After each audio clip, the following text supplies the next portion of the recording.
What is going on, everybody? We're here, back with a brand new episode of Higurashi When They Cry. Last time on, we went through a little bit more of the, just going through Himizawa doing things, preparing for the auction for the Wanagagashi festival. And the more and more we've interacted with this world, the more and more we found out it's the most ideal world so far we've seen. Because all three of the main murderers, Kechi, Shion, and Rana, appear to have been getting their memories back through their dreams.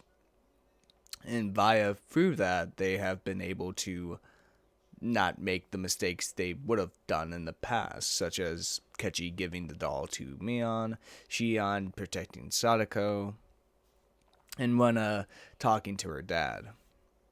Which is very, very interesting. And Rika has decided that this is her last shot at escaping from this fate, at breaking this never-ending cycle. This is the perfect world for that. If she doesn't do it in this fragment, she's done for. She's gone, because after this, there's no other way a quote-unquote miracle like this will ever happen again. Also, someone last time commented about back in chapter 1 how Kechi, freaked out at his front door after running away from Rana. And I revisited that scene, and I think what Kechi heard was Hanyu. Because it seems like... So, they keep mentioning this disease Sadako has. This mysterious disease that we don't have much details on. And how Rika mentions at stage 3 or 4, whatever, this disease allows someone to be able to hear Hanyu's footsteps, the noises she makes. So this has gotten me very curious. I think the footsteps we keep hearing in pretty much every chapter, I feel like those are Hanyu's footsteps. Because from every person's point of perspective, by the time we hear the footsteps, they're already long gone in their, delusion, their madness, their violent escapades, so to say. So that means, the people affected by this would be Rana, Shion, Kechi in the first chapter specifically, not in chapter 2. Because in chapter 2, when he visited the storehouse, he wasn't into that whole, delusion yet. Shion could hear it because she was already deep into her delusion of that the three families killed Satoshi. In who was the last person who heard the footsteps? Rana, Shion, Kechi in chapter 1 specifically, in chapter 3, well, at the very end. And Tomoki.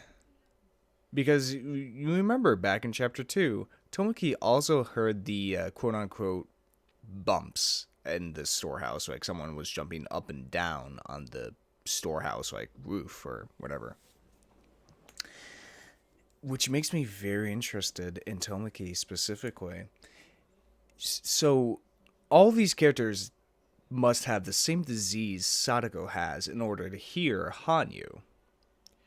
All the other characters, kind of make sense. Maybe, airborne disease that's in Himizawa. What I'm curious about is Tomoki. Well, why would Tomoki have it, since he rarely visits, Himizawa every year? Makes me think. And why is Irei investigating this disease? What even is this disease? We keep running around this damn disease, and I'm like, just fucking tell me, what the hell this disease is? What's the properties of it? Because they've just been going in circles and circles around it. So hopefully in the next couple of chapters we'll get some answers to that. But right now, let's look at the tips. 2 of us. Rika Furude always thought that there were 4 members in her family. She could clearly see all of us, her father, her mother, and me. She had no idea that I was invisible to anyone else but her. My appearance is a little different from human beings. I might otherwise look like a person, but I can't hide my horns. So it's obvious that I'm not human. So I hoped that because Rika had seen me since she was a baby, she wouldn't be bothered by my ugly horns at all. And that hope came true. Just as chicks believe whether they see first as their parent, Rika accepted me as part of her family as a matter of course. Even though I have these horns, Rika and I have been close ever since the day she accepted me as her family member. I became closer to her than her parents. I couldn't even remember the last time I was able to communicate with someone. We spent all day together. But her family, especially her mother, denied my existence. Since her mother so strongly denied me, Rika and her mother became distant. Rika then learned certain things that many children learn from their mothers. That's why I taught her instead. It's kind of ironic how that made her mothers resent Rika even more. Rika used to fight with her mother a lot about how she talked. I guess she picked up some bad habits from me. Besides, the fact that she didn't get along with her mother, Rika was a pretty normal girl. She was just like Sadako. She loved running around in the woods and doing mischievous things. However, in June 1983, Rika's wife was taken. All we want is a happy wife for Rika. My power only allows us to search for the path leading to that. It's awful to repeat the same tragedy over and over again. Although it's devastating, we can still find happiness within this endless world. Rika Furude's destiny is a tragic dead end, but I'm secretly enjoying the fact that I get to spend more time with her than what normal people can enjoy. It's not just Rika. They may not see or hear me, but being with Sadako, Mion, Rena, and Kechi is also very fun. I can never be one of them, but I can still be by their side. Interesting. Okay. Yeah, because we've heard before that Hanyu's power is to, go back a distance in time, but her power's been getting weaker and weaker. Very interesting. Very interesting. We don't exactly know who Hanyu is.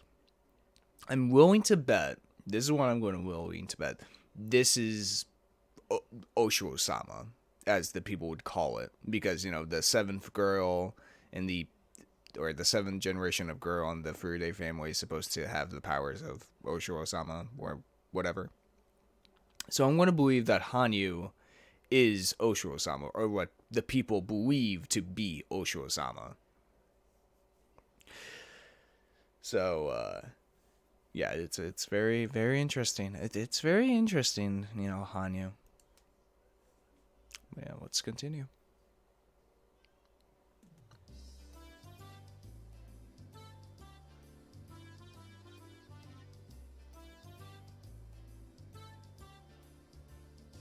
Yeah, リカちゃんが日曜日以外に診療所にいらっしゃるなんて珍しいですね。高野とお話ししたいことがありますのです。今日はいますですか？いえ、多分リサさんとデートじゃないでしょうか。いやいや、お羨ましい。I'm so one way. どうしてリサなのですか？よくわからない名前なのです。それは本人に聞いてみてください。初対面の時のちょっとした認識ミスなんですがね。その時の先方の対応がとても面白かったもので。Probably referring to Tomoki. I don't get it. That's what nicknames are all about, though. どんなご用件ですか？伝言でよければ今夜ミーティングがありますから、その席上で伝えておきますよ。 Right. Last time week, I figured out that the reason why she dies is because Tomoki and Takano die first, and she believes those two, to be her guardians. So she's trying to convince them not to die. ありがとうなのです。でも直接言いますのでいいのですよ。そうですか、わかりました。では私は書類事務に戻ります。今日は入江は診察はしていないですか？今夜のミーティングの資料作りで大忙しです。普段から準備はしているんですがね、日々の本業に圧迫されてなかなか時間が、なんていうと準備がなってないと怒られてしまいますね。それに加えて野球までやっているのですから、つくづく入江は元気だなと思いますです。本当に忙しいですよ。家事や秘書を代行してくれる可愛いメイドさんを常時募集中なのですが、なかなか応募がありません。 Yeah, keep working, Ray. He laughed and looked at his watch. He seemed to be in a hurry. 高野たちはどこへ行っているか想像はつきますですか？村の中をいろいろと回るだろうと思います。ああ、でもいつも待ち合わせは神社の境内なんだそうですよ。 Break into the storehouse. 高野さんは半ドンで帰られましたから、ひょっとするとまだ境内にいるかもしれませんね。 I looked at the clock on the wall. I must have just missed her. This was no time to be chatting with Ray. ありがとうなのですよ。神社に戻ってみますです。年に4度しかない仰せなんですから、あまり邪魔をしない方がいいと思いますよ。 He smiled mischievously and waved his hand in goodbye.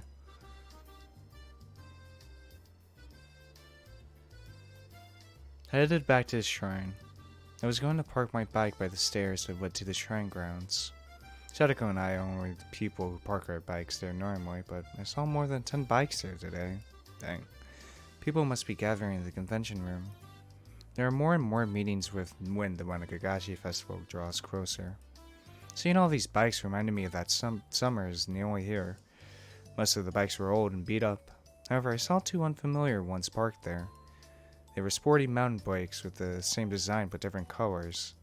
They must belong to Takano and Tomoki. Yeah. I went up the stairs to look for the two of them, but I couldn't find either. Is there any place with a great view for taking pictures? I tried looking in places like that, but I still couldn't find them. So I started looking based on what Takano might be interested in. Could only think of one place. Gee, I wonder what. どう？次郎さん。うん。シンプルなタイプだと思うよ。道具があれば多分1分とかからないよ。さすがね。次郎さんが得意なのは心の奥の錠前外しだけじゃないのね。たたりじゃー。Two of them jumped in surprise as I suddenly appeared in front of them. あら、リカちゃん、こんにちは。急に脅かすなんて人が悪いわね。開かずの西宮殿の鍵を開けちゃおうとする人の方がもっと悪いのです。あダメだよ高野さん。やっぱり悪いことはするもんじゃないよ。Tomoki conceded right away, but Takano was stubborn.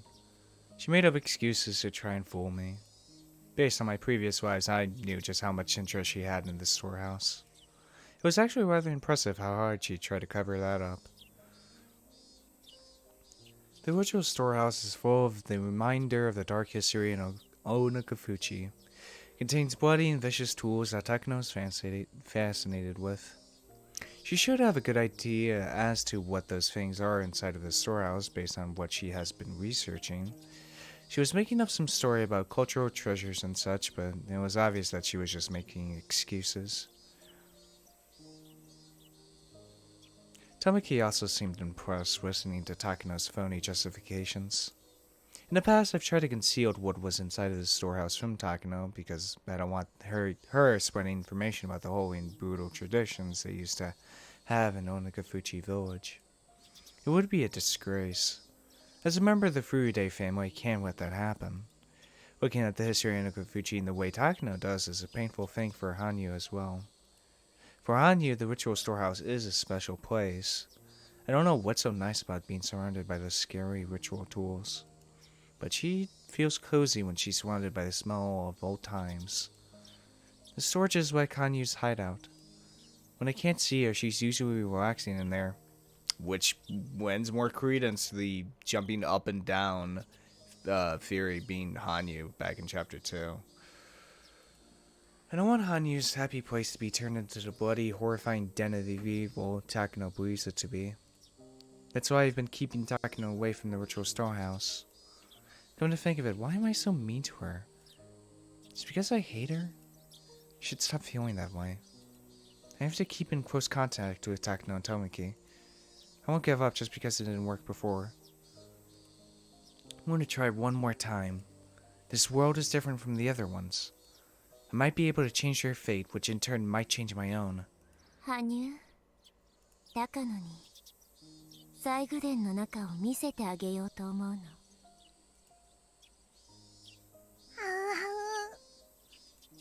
Hanyu made an irritated face.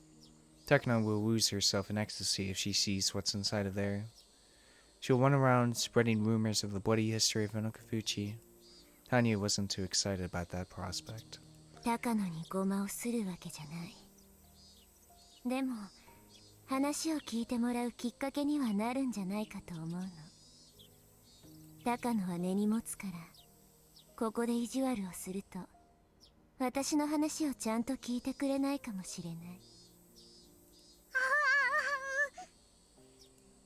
I understand that Hanyu doesn't want her inside this holy place, but she can't do anything more than be irritated about it. I'm the only one who can make the ultimate decision. Besides, she'll forgive me if I promise to eat something sweet later.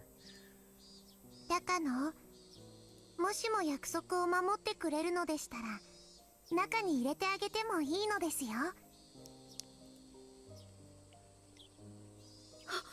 本当に？西宮殿の中よ。中は中でも防災倉庫の中とかはなしよ。本当ですよ。ちゃんと西宮殿の中なのですよ。西宮殿ってここよ。この建物の中なのよ。別にごまかす気はありませんですよ。ちゃんとこの中に入れてあげますです。みぱー。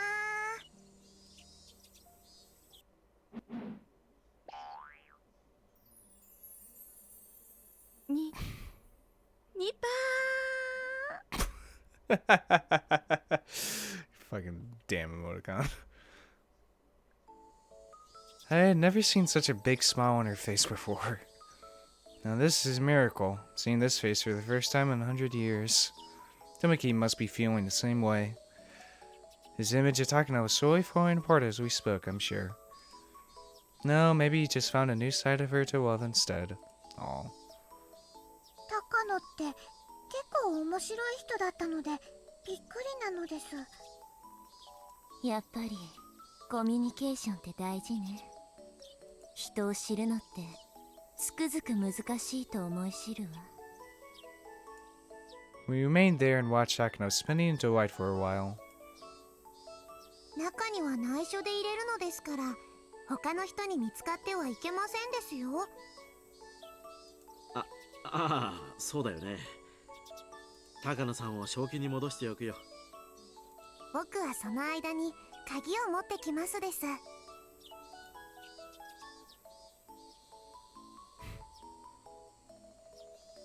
By the time I came back with the key, Takano was totally calm again. She was obviously trying to hide how grateful she was, though. I thought she was a mature lady, but she still might be a kid at heart. I think they called that something like gap moe. I picked that term up at some point from Kechi, but I'm still not sure how it's used. では高野、富武、 Damn 2000s anime slang. 中に入る前にいくつか約束がありますです。ちゃんと誓ってくれないとダメなのです。もちろんよ。開かずの細工殿をフルデ家当主が自ら開けてくれる金を犯すのだもの。 Could you two, like, not die 約束は守るわ。 within, like, the next month? That'd be nice.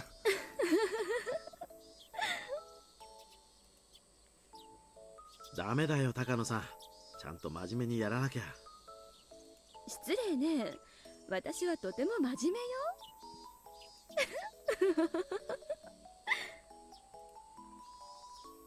僕の中の高野のイメージが今大変なことになっていますのです。私もよ。高野の株価が世界恐慌で大暴落って感じ。I said it before. It's not a good idea to think about problems all on your own. I always hated the crazy part of Takano, and I didn't want to be close to her. But I never thought she could act this way. She was acting almost like Runda does when she in her cute mode. Had I known that she was as funny as a person as this, I wouldn't have felt resentment towards her. That's how important communicating can be. まず細工殿へ入ったことは内緒なのですよ。I think the message of this chapter is communication. Or really just a theme of the, just like a general message from the game. Or one of the general messages. 誰にも教えてはいけませんです。もちろんよ。誓うわ。 Takano put her hands to her chest. She also forced Tomoki to do the same. It was funny to watch Tomoki trying to keep up with Takano too. 中はとても大切な場所ですから、怪我したり傷つけたりしちゃダメなのです。もちろん分かってるわ。それで撮影は可能なの？可能ですが1枚100円なのですよ。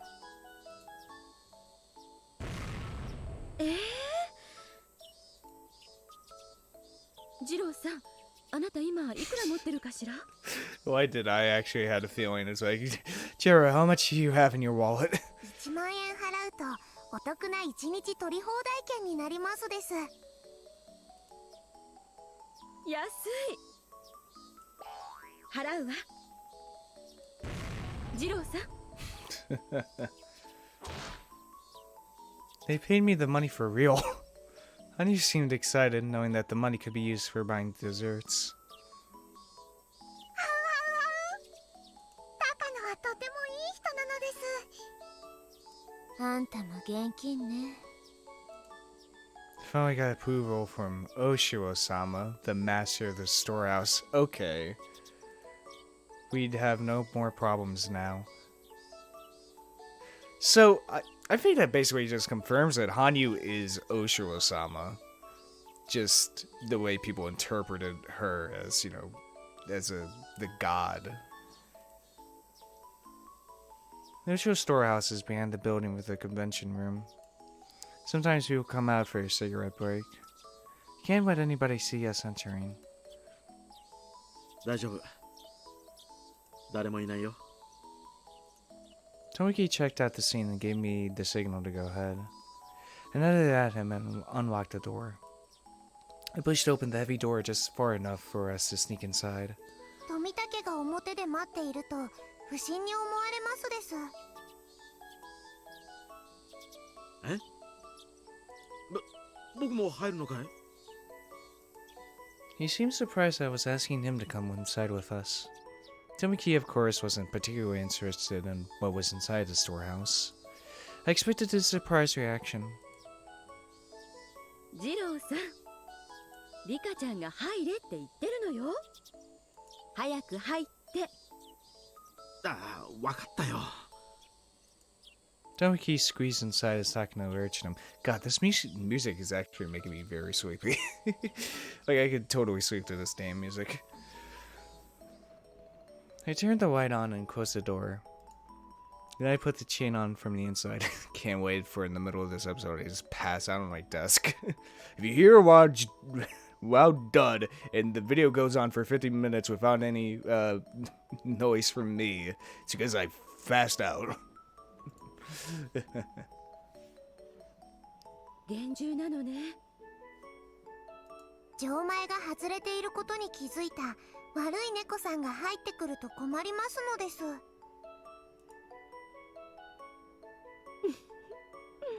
悪い猫さんで申し訳ないわね。高野、猫は猫らしくニャーニャー鳴かないとダメなのですよ。ニパそれはどういうことかしら。高野がちゃんと猫さんじゃないと見せてあげないのです。ちゃんと鈴付き首輪と猫耳も持ってきましたですよ。これをつけて四つん這いになってニャーニャー言ってくれなかったら次の扉を開けてあげませんです。 The shrine storehouse has 2 doors so that people can't see inside when the first door is open. At the moment, we were inside the entry chamber. The real storehouse is in the room beyond. えリカちゃんもきついな。いくらなんでもそんなの。ええ、それが試練ならやるわ。これはリカちゃんが、私の知的探求心がどれだけ一途で高貴か試しているのよ。いいわ。あなたが望むなら猫耳と尻尾付きで四つん這いになって前足で顔を洗いながら、ご主人様大好きだにゃーだって言ってみせる。 That is one hell of an image. 高野ってみんなと同じくらいの年だったらきっと部活メンバーに混じっていたと思いますのです。そうね。ほら、世界恐慌の時、ウォール街で紙切れになった株券が雪のように舞ったというじゃない。なんかそういう感じよ、高野の株。さあリカちゃん、やり遂げてみせるわよ。猫耳と首輪だけでいいの？高野さん、そもそもこの扉鍵なんかないよ。ほら、押せば開く。そうなの？あら嫌だ。私ったらみっともない。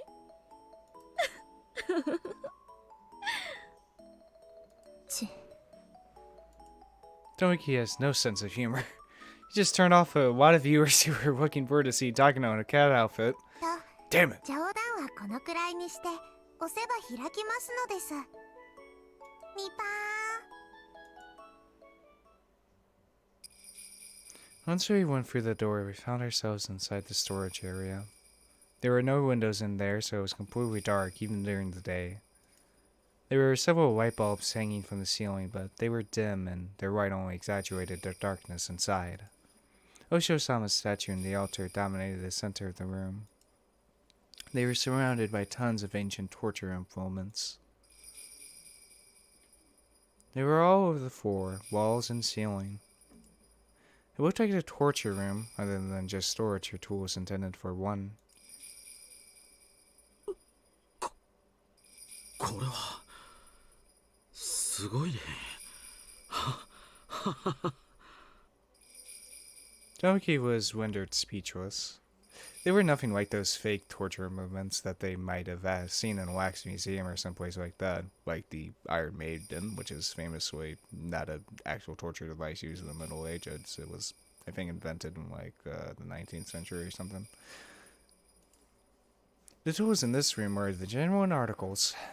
I never liked to think about it, but I'm sure some of them really were used. These authentic tools always have a big impact on the people who see them. Tomiki was the only one who was shocked, since he was the only normal person in the room. That is so true. This is going to be great for my photo album. God, I thought Takano was just this murderous, mysterious, lady who knew all the answers. No, it just turns out to be every other middle-aged woman. Just very, very deep into true crime / occult shit. Yeah.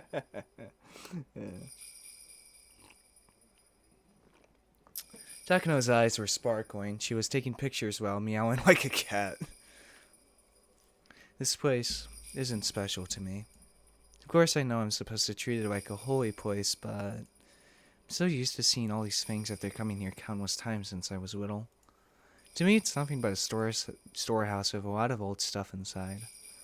As for Hanyu, she says it's the only place the air from times past lingers in this pleasant day, so she actually finds it comforting.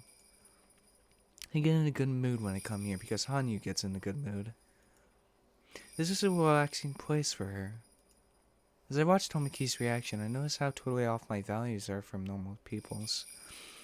You know what's very interesting then? If Hanyu is Osho-sama, right? That means Osho-sama exists. How much of the myth is true then? How much is like the whole demon myth and mixing genetics together and living in harmony and all that? How much of that is actually true? Or is Hanyu just a random spirit that like some guy saw one day? Is like, that's a I can always see this invisible woman. She's God. It's like everyone agreed. Yep.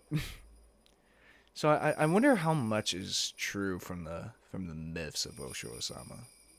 It's a very interesting question. Takano's reaction seems more natural to me in a sense. Hanyu seemed to be bothered by Tomoki's reaction too. Maybe it was a bad idea to let him come inside after all. Not like I could kick him out at this point. Hanyu and I sat on the cushion in front of the altar and watched Takano dance with childish glee while Tomoki made touching efforts to keep up. どうしてこんなにもたくさんの拷問道具を作ったんだろうね。だって拷問というのは相手を屈服させるのが目的じゃないのかい？こんなにいくつもおびただしい数や種類がどうして必要だったんだろう。Hey, sometimes you have to get creative. 二郎さん、拷問道具には2つの脅し方があるのを知ってるかしら？一つは使用して相手を痛めつけることで効果を発揮するもの。もう一つは使用するぞ、使用したらものすごい痛いぞと脅迫するためのものなの。そういう意味ではいろいろ物騒な拷問道具がたくさん取り揃えてある光景はそれだけで脅迫的意味を持つものだったのよ。ね、確かに拷問というのは実は高度な技術が必要だというような話は聞いたことがあるよ。程よく痛めつけてかつ殺さないというのは確かに加減が難しいことかもしれないね。Tomoki acted like he's having a conversation with Takano, but his voice was obviously unsteady. 西洋の拷問道具の中にはやたらと装飾型で実際に使用すれば痛めつける以前にあっさりと殺してしまいかねない。ある意味拷問道具としては構造欠陥のあるものが少なくないのよ。まあ拷問道具も厳密には屈服を目的とする被験者を対象にした純粋な拷問道具とこれを混同して誤解している人が多いのが嘆かわしいわね。じゃあ昔の人たちは何を屈服させようとしていたんだい？ Tomoki asked me that. He must have thought that Takano would say something far more scary if he asked her. He's forgetting that I'm just a little innocent girl. 私は鬼ヶ淵村の独自の戒律を厳重に守らせるためだったと思ってるんだけど、正解？正解なのです。これらの細具は実際に使用するためでなく、むしろ展示して村人を怖がらせて戒律を遵守させることを主眼に置いたものだと言われてますです。だから実際にこれらの道具を使う時になってサイズが合わなかったり構造的に欠陥があったりで満足に使用できなかったという話も結構残っていますのです。Mm. でも実際に使用することもあったんだろう。やっぱり穏便な話じゃないね。戒律を守らないとお社様のたたりがあるだけではおとなしくルールに従ってくれない人たちもたまにはいたということなのです。ねえエリカちゃん、ではこれらの道具は基本的に村人を威圧するために用意されているのかしら？本当の意味での綿流しの時、食人の宴に使った調理解体道具だっていう説があるんだけど。Anya was making a frustrated face. She didn't want to remember the dark history of Onogafuchi village. People performed countless torture ceremonies in front of her, claiming that they were doing it in her name, the name of Oshiro-sama. Yeah, that would be kind of fucked up. She asked them not to do that, but no one was able to hear or see her. ノーコメントなのですよ、ニパー。高野さんによく僕も聞かされるよ。Yeah, I feel like I've seen like a billion sketches about this, but like just being like a god, like some random guy was whipping out another guy's like heart out, like, dude, what the fuck? Don't do that. What the fuck? What are you? Why are you doing that? I'm just making sure you rain on my crops, dude. No, what the fuck? Oh, that's gross, dude. Why are you doing that? I don't know. It's such a funny but horrifying idea of just like thousands of people like getting killed in front of you, and just fucking it's like, what the fuck, dude? 大昔の鬼ヶ淵村の人たちは神様のお告げがあると麓に降りて人をさらって食べてしまったんだろう。 See the divine message. どうしてそんなことをしたんだろう。これもまた麓の人々に対する何かの見せしめなのかい？私はそこはおそらく食物連鎖で人間よりも優位にあることを自覚するためにやった一種の儀式だと思っているわ。鬼ヶ淵村が外部との交流を禁ずる最大の建前が、自分たちは仙人で村は聖地。汚らわしい人間と交流すると汚れを持ち込む、そういうふうに言われてた。だから定期的に自分たちは人間以上の存在であることを自覚し直す必要があったんじゃないかしら。日本にも晒し首があったしね。見せしめは非人道的ではあるけど抑止効果は極めて大だったというわけだ。見せしめの犠牲者がひどい方法で拷問されて絶命する、そんなのを見せつけられたら絶対に自分はああされたくないって誰もが思うわよね。日本には晒し首だけでなく貼り付けだってあったでしょ。 Oh boy, crucifixion. 処刑場に高々と死刑囚を貼り付けにして観衆の前で恥ずかしめられながら長槍でブスブスと刺されるのよ。二郎さんもわかると思うけど、槍でほんの一突き二突きされた程度じゃ人は絶命なんてできない。腹部や胸部を貫かれればそれは十分に致死的なことではあるけれど、ギロチンなんかのようにきれいさっぱり死ねるわけじゃないのよ。血がブクブクとあふれ出し、腹からは腸を引きずり出されて肺に血がたまり、最後には自らの血で溺れ死ぬ。 It's really lovely visual. Yeah.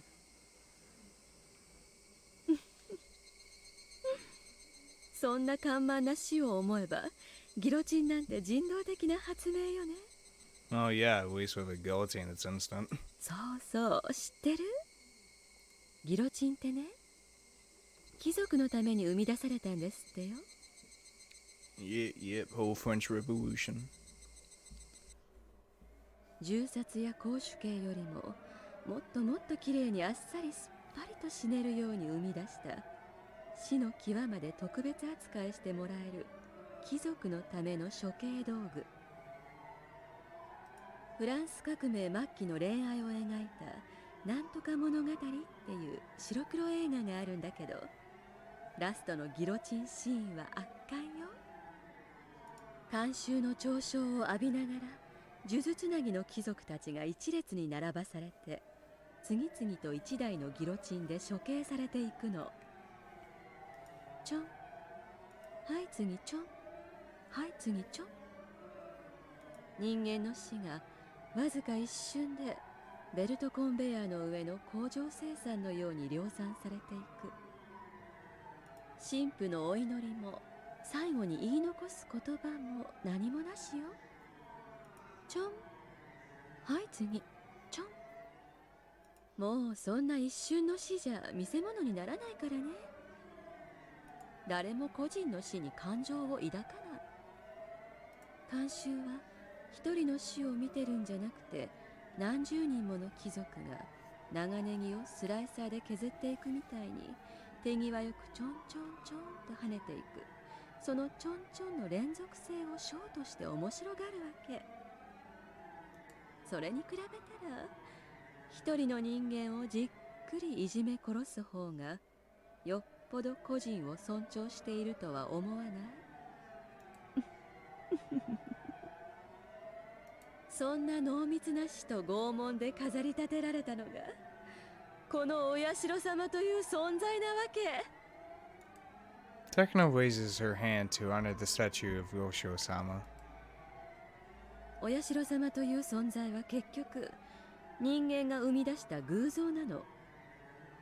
その偶像は恐怖で祭り上げられることで神聖化した。そう、人が法則や戒律で石垣を組み上げ、呪いやたたり、奇跡や恐怖の漆喰でそれを固める。それらを積み上げて積み上げて雲の上にまで届く高みを作り、その上に建てられるのが神という存在なの。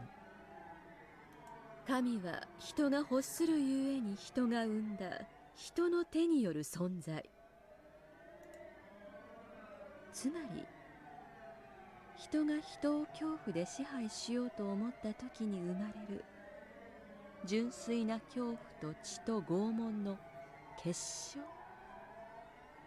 それがここではお社様という存在になるのよ。つまり神の世界へ至る階段は神ではなく人の手で作られていたことの少佐であり、私たち人間をさらなる高みへ誘う指針を示して。 Her passionate lecture was interrupted by a loud noise. It seemed like Tomoki had passed out like 5 minutes ago. As I looked back, Hanyu was jumping up and down with her eyes full of tears. Thud. Thud. Thud. She was stomping the floor as hard as she could, making a loud noise instead of screaming out with her unheard voice. However, it was all amounted to the same thing. Hanyu cannot be heard by people. 違うのです。違うのです。僕はそんなのじゃないのです。羽生、僕は人が死んだりとかいじめられたりとか、そんなのは嫌なのです。みんなで一緒に仲良く楽しく暮らしてくれればいいのです。もちろん僕たちが悪いところもいっぱいありますです。でもそんなのを望んだことなんて一度もないのです。羽生は羽生よ。お社様なんてあなたとは関係のないことでしょう。違うのです、違うのです。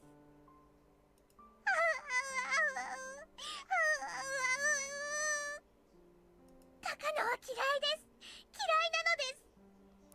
So I think this makes a lot more sense for, yeah, I'm pretty sure this pretty much answers chapter 2 of like the reason why she jumped up and down was because of all the misconceptions Takano was talking about of how Osho-sama, fed sacrifices over and over. It's all coming together. It's all answering. いつも僕のことをひどく言いますのです。ひどく言いますのです。言いますのです。 Was it a bad idea for me to bring Takano in here? I knew that Takano would get overstimulated and say something like this. Fortunately, Hanyu's rejection indirectly reached Takano and she stopped lecturing. Somehow Tomoki had heard the noise that Hanyu made. Once again, he fucking heard it. He pressed his finger in front of his lips and told Takano to be quiet. 何事なの？さっき子供が遠くで飛び跳ねるような音が聞こえたんだよ。この建物の周りで子供が遊んでいるのかもしれない。そう？私には何の気配も感じないけれど。いや、確かに聞こえたよ。高野さん、ここへはお忍びで入れてもらってるんだ。リカちゃんの立場にも配慮してもう少し静かに見学しないと悪いよ。Takano seemed disappointed, but Tomoki was right. She had no choice but to be quiet. 富武、周りに子供なんていませんですよ。そうかい？リカちゃんには聞こえなかったかい？僕は確かに飛び跳ねるような音を聞いたんだけどな。もちろん僕も聞きましたですよ。遠くではなく僕のすぐ後ろでドタンドタン跳ねていましたです。富武には遠くに聞こえたでしょうが、僕にはすぐ後ろだったのでうるさいくらいでしたですよ。I was standing in front of the altar and the statue of Osho-sama was right behind me. Tomoki seemed freaked out after hearing what I just told him.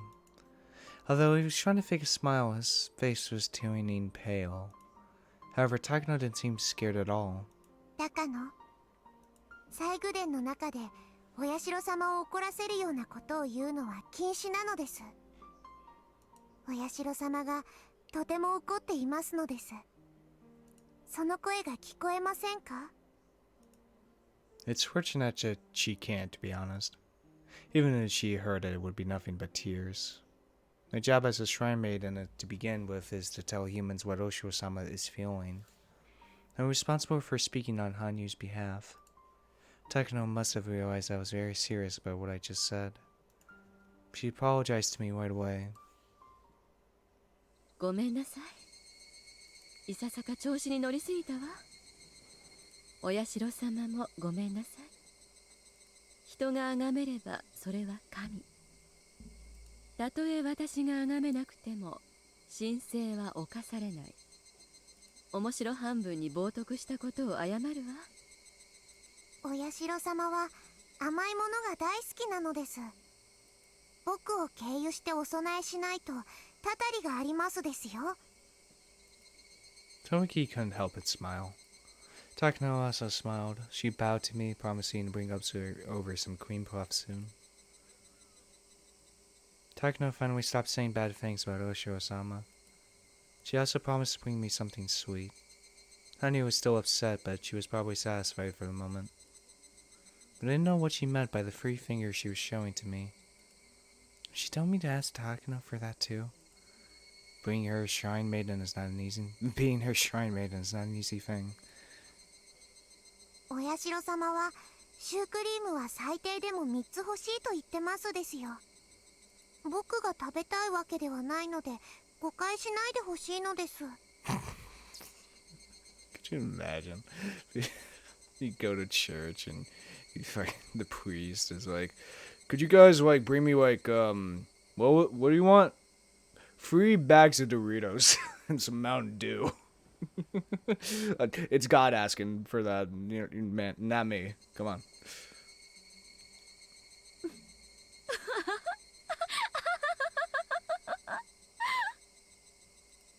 I took it as a joke I made to reduce the tension. Tomoki and Takano cracked up, holding their stomachs. Hanya was looking at them with surprise, not knowing why they were laughing. My face, meanwhile, was turning red with embarrassment. わかったわ。お社様のために美味しいシュークリームを3つ買ってくるわね。ミカちゃんやさとこちゃんの分もいくつか買った方がいいのかしら。いえ、僕の分はいいのです。その代わりどうしても聞いてもらいたい話がありますのです。何かしら。今日は西宮殿に入れてもらえるというわがままを聞いてもらえたんだから、それに見合うわがままには答えるつもりよ。僕が今から話すことを絶対に信じてほしいのです。どうしてとかそんなバカなとかはなしなのです。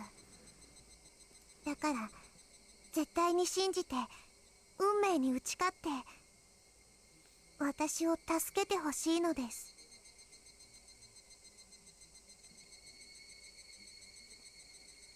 Both of them are surprised to see just a serious look on my face. I was sure they'd be surprised. After all, I was about to explain to them that they were going to die in 2 days. I'm sure they'd want to deny that, but I knew a fair bit about their deaths. If I could explain it to them in detail, they wouldn't be able to laugh it off. I talked to them about it several times in previous lives, but they never took it seriously. I only had that slight possibility that they might believe me. Hopefully this possibility is as small as a miracle. It should be engraved on the side of a die. My friends overcame their fates and they all rolled a 6. Should I call that a miracle? Please, God, let me roll a 6 again. Please let them believe that death is upon them. Oh boy.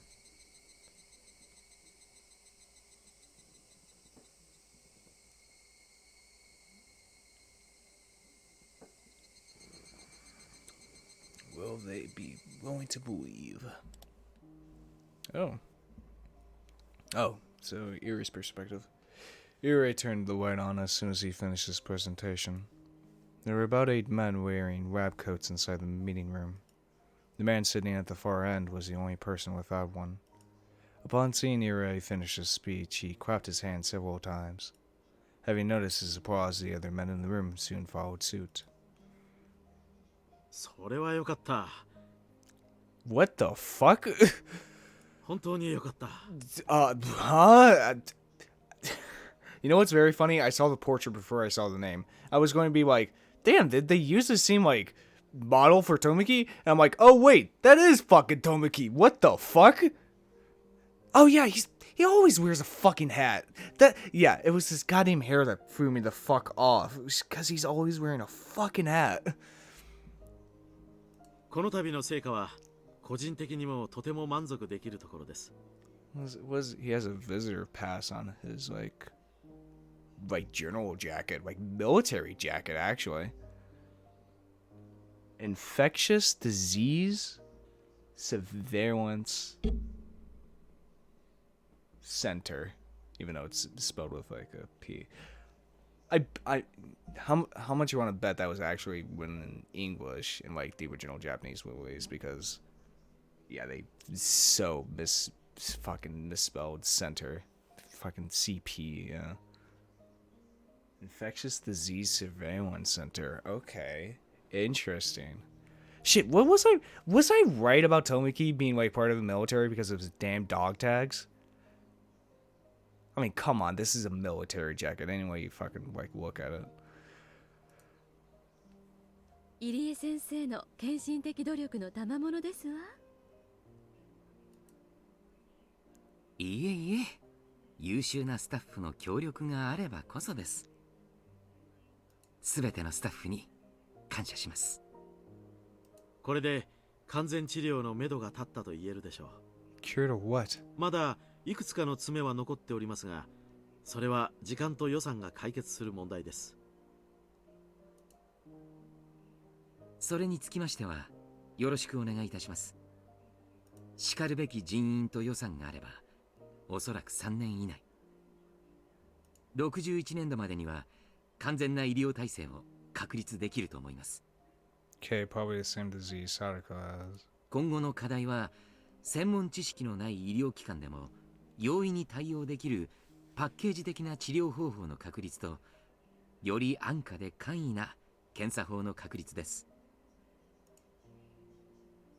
検査法に関しては現在入江先生が血液採取から潜在患者を発見する方法を研究中です。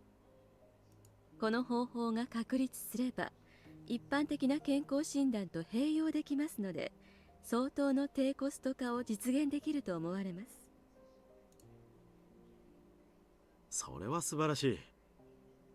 現在の検査法はだいぶ大掛かりで高コストですからね。いや、コストにまでお気遣いいただき本当に感謝します。国民の健康はすなわち国益のはず。それに予算問題を出すのは本当に情けないことなのですが、削れるなら1円でも安くというのが当方の立場なのです。 Okay. Alright, I think I see what's happening here. Tomiki is from, like, the government, right? He's there to be sent to see the progress on this cure. The reason why he visits once a year is to check up on their progress in order to, see where their budget should go to and their finances. Okay. Oh, what the fuck is this damn disease? Fucking everyone's dancing around it. What the fuck is it? もちろん理解しています。治療法は確立したが、コスト的に不可能では絵に描いた餅ですから。机上の空論でなく、実行可能な方法で考えるのも我々の仕事です。Plus, it must be a very, like, I wouldn't say infectious disease, but like a, I don't know what the hell to put it, a, dangerous one. I mean, putting a lot of money into it. And it doesn't seem like it's only originated in Himizawa. Or, yeah, Ira was saying, for other medical like other medical facilities were able to have it in order to make it cheaper. So whatever the hell this disease is, it's not just central to Hinazawa, it seems like. Tomoki started clapping again, and everyone followed him. あなたは医師として優秀なだけでなく、本当に尊敬できる人格者です。あなたとお会いできたことを誇りに思います。いえ、本当に拍手をいただくのは、すべての方を治療できて、いわゆるお社様のたたりを完全に撲滅できた時です。So called, huh? それまでどうか連帯して頑張っていけたらと思っております。こちらこそ。私も入江所長の要求する予算が限りなく額面通りになるよう努力します。どうか引き続きよろしくお願いいたします。So, was the myth true, like a disease that did come out of the swamp that quote unquote turned people into demons? Except it's not parasites, it's actually just the disease. Tomoki and Ira shook hands, and the meeting room was filled with applause yet again. では今夜のミーティングはこれまでといたしましょう。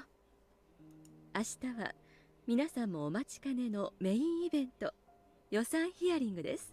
The budget, huh? 各自奮闘しましょう。 Takano was being sarcastic, of course. Staff members in lab coats were smiling bitterly. いや、必要な予算なら私も最大限配慮します。 Okay. So this makes a little bit more sense for why Tomiki would be killed. Let's say there's another organization that's going to take out, this whole the operation, this cure operation. Would make sense to kill the government involvement or the government representative out first. But why would they kill Takano instead of Ire? Because Ire seems to be the head doctor on it. Why would they take out Takano instead? Well, why is Takano more important than Ire? If they took out Ire and Tomiki, okay, that makes sense. Take out both the government representative and the head doctor. But why Takano?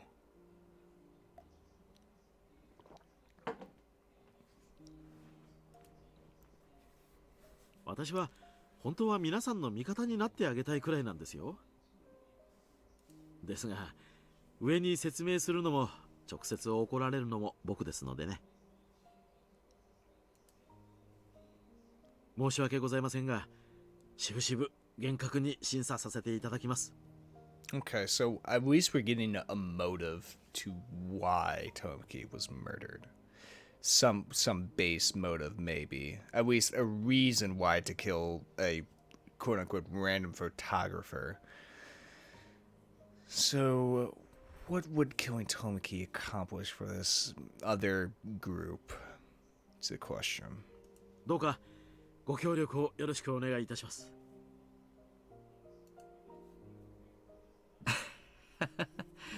それが富武さんのお仕事ですからやむを得ません。どうか明日はよろしくお願いいたします。では本日はこれで解散といたします。 Once Ire declared the meeting over, his white-coated staff gathered up their documents and left at their glancing at the clock. It was almost midnight.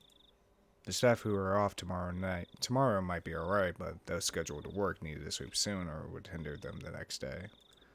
Takano gathered up the butts from their ashtrays as well as the empty coffee cans. あら、コーヒーを飲まない人もいるのね。せっかく会議用に認めさせたコーヒー代なんだから、ちゃんと飲んでくれないとこの分まで予算が切られちゃうのかしら。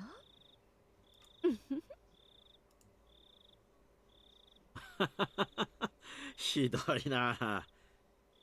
僕も仕事でいやいややってるんだよ。ああ、高野さん、そのコーヒー1本もらえます。じゃあ僕ももらいます。すべて飲み切った方が予算請求には都合がいいでしょうから。Those are tax dollars. Go into that coffee.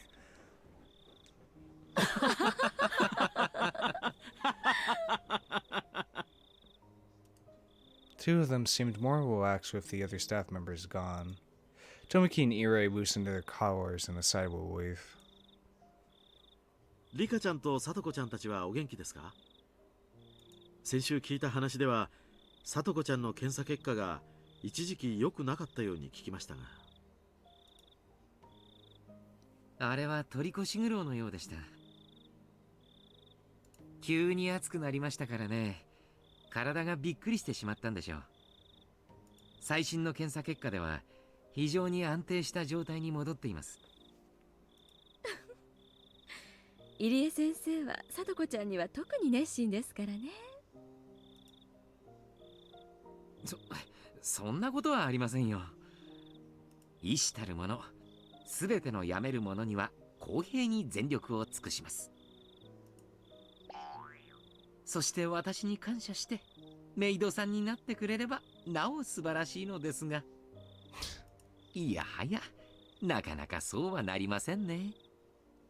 サトコちゃんを完全に治療できる方法があれば本当に素晴らしいのですが、それはやはり難しそうですか？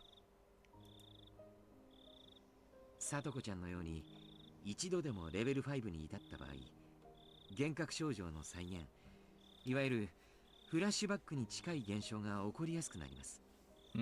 We experience hallucinations.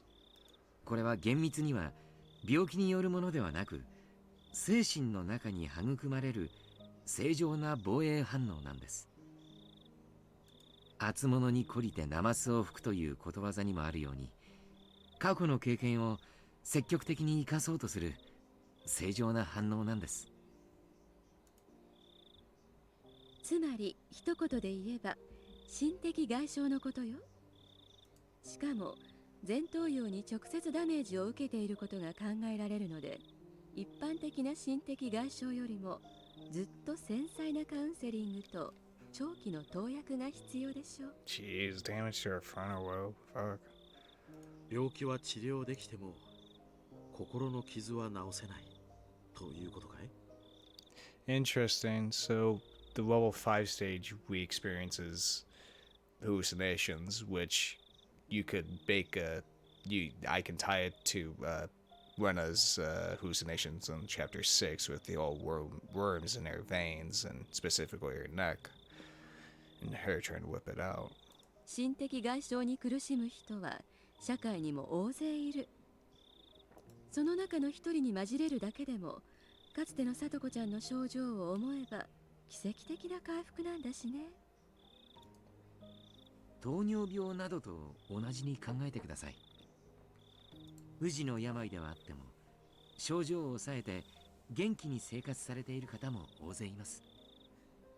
さとこちゃんは今でも日に3度の注射を？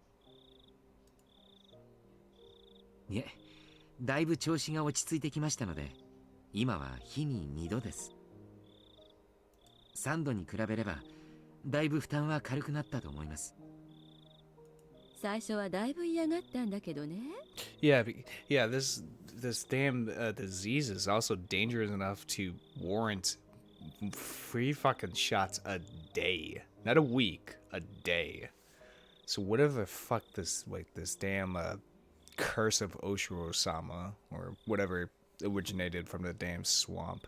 That honestly, if this disease did originate from the swamp, that would explain the final tip from chapter 6 of the government covering it up with fucking the concrete. Yeah, if the disease like originated there.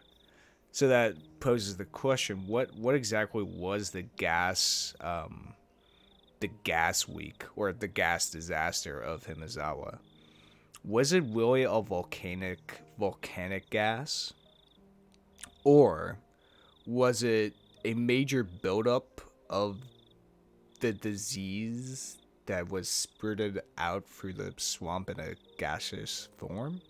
Like it went airborne and pretty much killed everyone in Himizawa, and the government tried to cover it up in order to like prevent panic. Maybe. リカちゃんがうまくごまかしてくれてるみたいよ。ごまかして？さとこちゃんは生活資金の援助を受ける代償として私の研究に協力してもらっているということになっています。では日に2度の注射は自分の病気のためでなく入江先生の研究の協力のためにやっているつもりなんですか？次郎さん、さとこちゃんに自分がどういう病気にかかっているのかを説明することはとても残酷な意味を持つのよ。前に話さなかったかしら？いや、思い出したよ。無神経なことを言って申し訳ない。富武さんもどこかでさとこちゃんに会ったら優しくしてあげてください。そうですね。わかりました。リカちゃんは本当に強い人ですね。さとこちゃんと同じような境遇のはずなのに、あれだけしっかりと生活できるんですから。すべてリカちゃんとお亡くなりになられたご両親のおかげですね。多大なる理解と協力がなければこれだけの短期間では治療の糸口は見つけられなかったでしょう。 Really? Oh, is this the same disease that Brika's dad died to? Because they always mention that her dad died to a mysterious disease. Is this the same disease? 人道的でない実験にもよく耐えてくれました。ご両親の死をも乗り越えてくれた彼女の協力なくして今日の成果はありえません。なんとかその恩に報いてあげたいものです。そうですね。東京もリカちゃんと聡子ちゃんが最大の功労者であることは理解しています。必ずや2人の協力に見合う感謝を示すでしょう。あらあら、私たちにはコーヒーフィルター代まで渋るのに気前がいいのね。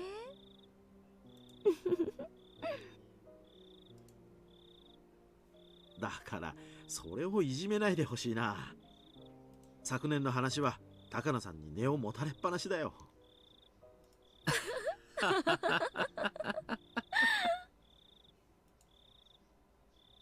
でも私たち大人は彼女たちの協力に結局お金でしか報いれないのね。心で報いる方法があればいいのに。Takano muttered like she was talking to herself, but it almost sounded as if she was talking to them. きっと心で報いる方法は日常の中にたくさんあります。それらを一つ一つ積み重ねていくことでいろいろな形でお返しができると思います。入江先生は、いえ、監督は日々そうしておられるようですわね。私もあの子たちに何か親切でもするようにしてあげないと。そうだよ。高野さんはそれでなくとも今日大きな恩をリカちゃんに受けたじゃないか。いけない。明日の朝一でフィルムを現像に出さないと。ああ、本当に貴重な体験だったわ。歴史、文化、その息吹、本当に素晴らしい時間だったわ。He really wondered what she could have experienced during the day. Tomoki could only smile and act like he didn't know anything. そうだ、高野さん。今日の最後にされたリカちゃんのあのお願いだけど、どう思う？ Oh? 被害妄想だと思いたいけれど、本人だって明確な証拠は示せないって言ったわけだし。何かあったんですか？話だけを聞いているとリカちゃんに良くない兆候が出たように聞こえますが。先週のリカちゃんの検査結果、私は極めて安定した良好な結果だったと思っているのですが、入江先生から見て何か変わった所見は見受けられましたか？いいえ、今回もとても安定した結果でしたよ。聡子ちゃんの検査結果が日本海の荒波だと例えるなら、リカちゃんは琵琶湖の水面のような感じです。二人の気象そのものですね。急性発症の可能性は？一体何事ですか？まさかリカちゃんに症状の進行が見られるというのですか？実は今日、彼女から私たちに依頼があったんですわ。自分の命が狙われているように思うので、身辺警護の強化を依頼したいと。そんなバカな。一体誰が彼女の命を狙おうなどと言うんですか？考えられない。リカちゃんは村中から愛されてるマスコットで、殺したいほど憎む人がいるなんて聞いたこともない。僕も正直眉唾だとは思っています。リカちゃんは自分の命が脅かされている根拠を何だと言っていますか？追跡妄想や被害妄想の類だとしたら、確かにレベル5の初期症状と言えなくもありませんね。夢で見たと。そういう悪夢にうなされてとても怖い思いをしたので、落ち着くまで身辺護衛を頼みたいと言うんです。あのくらいの年の子なら夢見が悪くて怖くなってしまうこともたまにはあるかもしれない。でも僕たちの立場上、それが単なる悪夢なのか初期症状なのかは慎重に判断する必要があるだろうね。わかりました。明日彼女には緊急検査を実施しましょう。問題がないことを祈ります。今のこの村で彼女より大切な人間は存在しないのですから。何も問題がなければいいんだけどね。でももしそうだったとしたらどうしようね。次郎さん、リカちゃんはあれだけのものを私たちに見せてくれて、その見返りがあのお願いなのだとしたら、とてもささやかなものだとは思わない？身辺に不安を感じるという訴えをしてくれたんだから、私たちはそれに応えてこそ信頼関係だと思うの。これがお金でなく心で報いるということじゃないのかしら。そうですね。仮に訴えが彼女の言うように夢見のせいだったとしても、それに応えなければ私たちは彼女の信頼を失うでしょう。ある意味幸運ではありませんか。彼女に恩返しをする方法が一つ見つかったわけですからね。確かにおっしゃる通りです。それに彼女の訴えは私たちが当初から保障しているはずの権利でもあります。それでなくても私たちは彼女の安全を徹底的に守らなければならない。その通りです。それについては私ではなく皆さんの仕事ですね。どうかよろしくお願いいたします。わかりました。では高野さんの権限内でお願いします。東京から番犬を派遣するレベルでもないでしょう。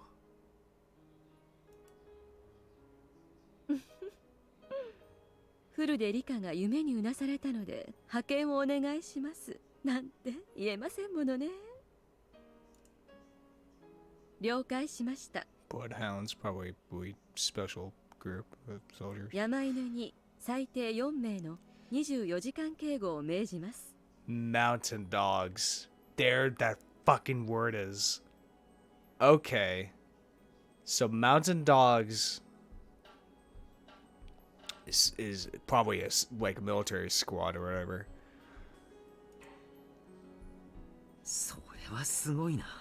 So that's what Ire meant by like how many staff members there are, and there was only one mountain dog. 私が上京する時の警護より厳重です。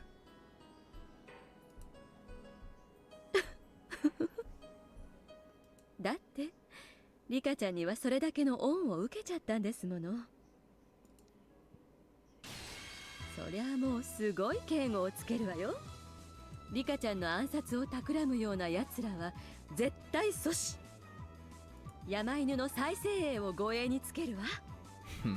たとえ相手が超永久スナイパーでも守りきってみせるわよ。にゃーにゃー。鬼ヶ淵村の神秘万歳。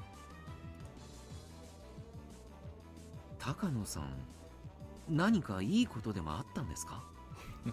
いや、その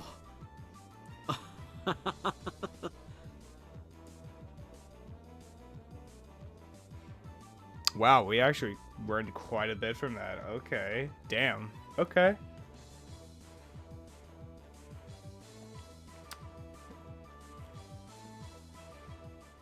I think there's one more. Yep, one more section.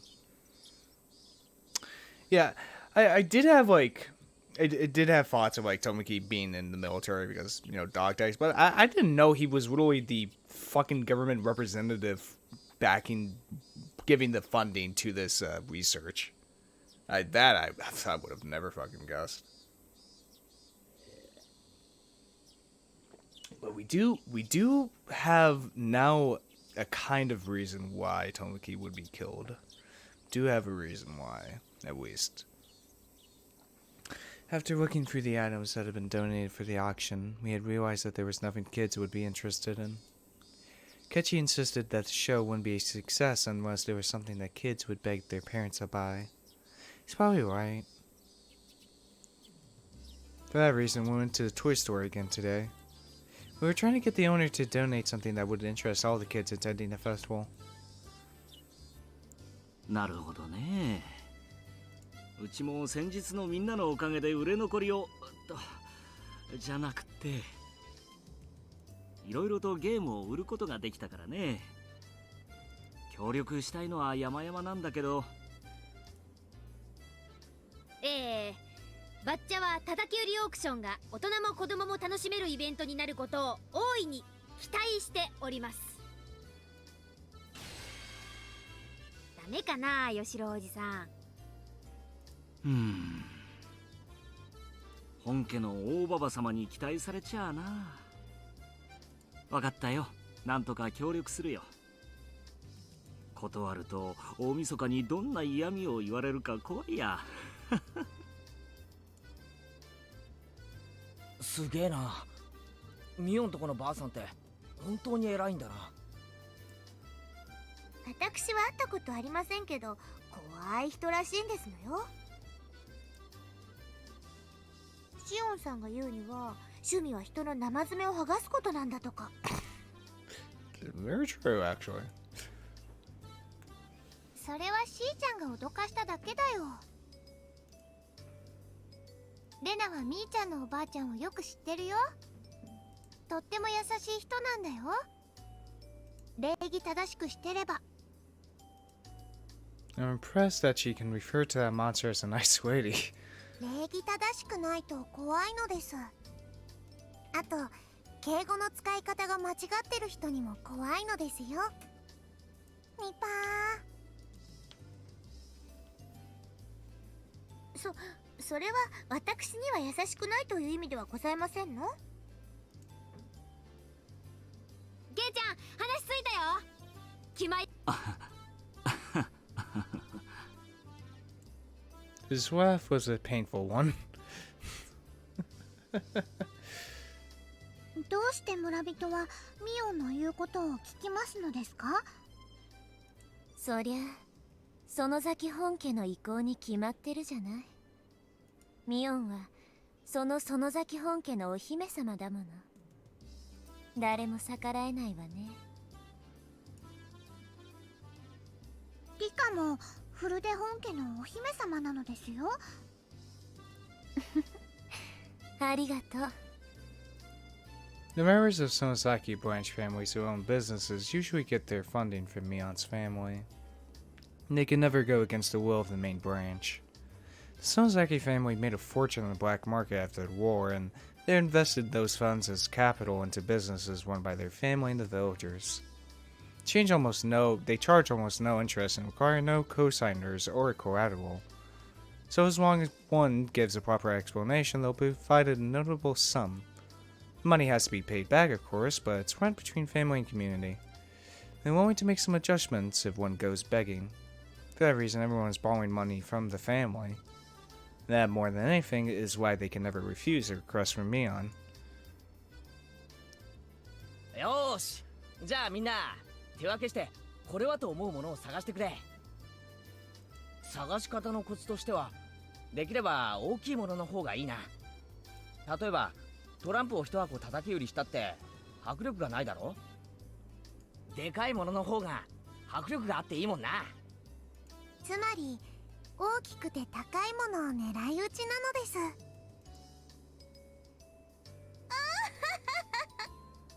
任せなさいませ。そういうのなら大得意ですわよ。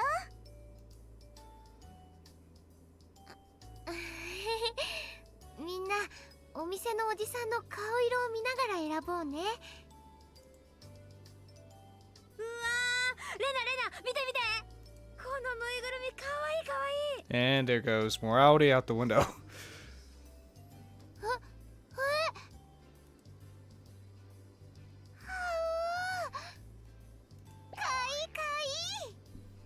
全部お持ち帰り。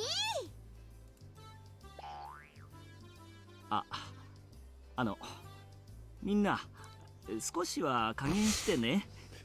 Oh, you spent a lot of money on those things, guys. Please. Shop owner smiled bitterly at us.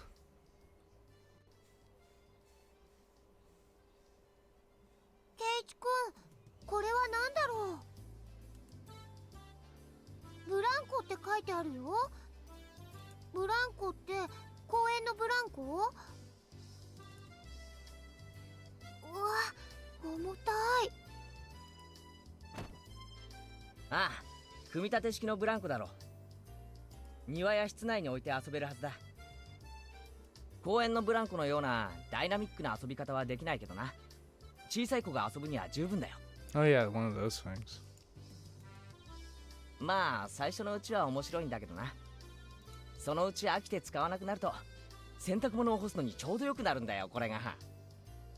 やたら例えがリアルなのです。ケイチは持ってましたのですか？前の家でな、小さい頃のクリスマスのプレゼントに買ってもらったことがある。何しろパッと見の迫力があるしな。いいチョイスだぞレナ。はいケイちゃん、これを貼っといて。後で町会の人に取りに来てもらうから。Mion handed Kechi a piece of paper that said Town Council on it. She was carrying around a whole stack of them. She's really thorough when it comes to things like that. ケイチさん、これなんかいかがですの？家庭用プールでしたよ。ほう、それもなかなかいいチョイスだな。ミオ、こいつも押さえとかないか？ひなみ沢じゃ水遊びがしたければ沢へ行けばいいからね。 Infested with parasites. 微妙じゃないかな。はう、でも金魚さんのプリントがなんだか可愛らしいね。レナはこのプールあってもいいと思うかな？私もあっていいと思いますわ。これだけたくさんの水が溜められればいろんなトラップに応用が効きますのよ。ダメだダメだ、却下だ。その威力を味わうのはどうせ俺に違いない。却下却下。ならこれはどうなのですか？ゾウさんの滑り台なのですよ。みー、これは僕も面白そうだと思いますのです。僕もお持ち帰りしたいのですよ。サトコが滑ろうとした瞬間に上からドンと押すと、想像しただけで楽しくなってきた。羽生もそんなサトコを見たいでしょ？リカはサトコに意地悪して遊ぼうとしてますのです。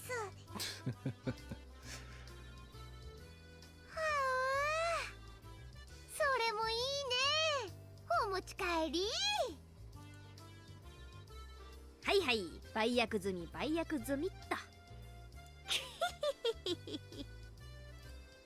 We enjoyed the privilege of picking donations for a while. I started to feel bad seeing the owner's troubled expression. I patted him on the head to try and comfort him. Wub wub. Pat pat. Nipa. おお、麻雀だ。God damn it, I can't believe I said that. どうしたのケイちゃん？ Kechi found something in the tabletop game section. I walked towards him to see what it was. There I saw a green mat on the table with the mahjong tiles all lined up on it. They were arranged in a square shape as if someone was playing there until just a few minutes ago. あれ？ Was fucking Oshi gonna come out the back? 何これ吉郎おじさん。勤務時間に麻雀なんかやってたの？いやいや、違うよ。これはね。I had expected to see board games and card games in a toy store, but not mahjong. Guess it isn't weird for a toy store to sell this, though. うわ、すっごい久ししぶりだよ。もうほとんどルールは忘れちゃったかな。おお、レナくらいの女の子が麻雀を知ってるなんてすごいじゃないか。I can't even play poker. How the fuck do you expect me to play mahjong? あ、ひょっとしてあれか？ I'll never figure out mahjong for the rest of my life. Anytime I'll go across those damn Yakuza mahjong minigames, I am fucked. 以前に部活の種目になったことがあるんだろう。去年の暮れでしたかしらね。もちろん私も大活躍でしたのよ。私の顔にはトラップが潜んでいましたよ。ミオン、お前な、裏若き女の子が4人も集まって学校で麻雀かよ。ちょっとケイちゃん、麻雀をバカにしちゃダメだよ。ひなみ沢は豪雪地帯、村の冬の娯楽は麻雀一色になるんだから。こたつでぬくぬくみかんと麻雀、テレビからは紅白が流しっぱなし。風情があっていいね。That's probably how the Sonozaki family spends its winter. That doesn't mean the whole village does that. そういえばここいらは豪雪地帯なんだったな。なるほど、こたつで遊べる大人のゲームといったら麻雀はど定番だよな。ケイちゃん、麻雀をバカにしちゃいけないよ。麻雀こそは男社会の潤滑よ。四角いジャングルを囲むとき、男たちは東なら清流、西なら白虎、南は朱雀、北は玄武。普段の上下関係やいさかいを全部捨てて対等な関係で戦い合うわけよ。その精神の尊さは古代オリンピックにも通じるものがあるってわけね。すごいでしょ。俺はそれよりもこいつがいつ部活に登場して罰ゲームが何になるかの方が怖えぞ。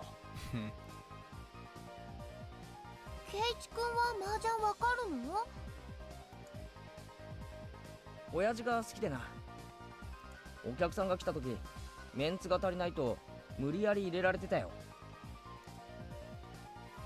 強いかどうかはともかくルールはわかる。不計算はできないけどな。それはそうと、なんでこんなところに麻雀が出てるわけだ？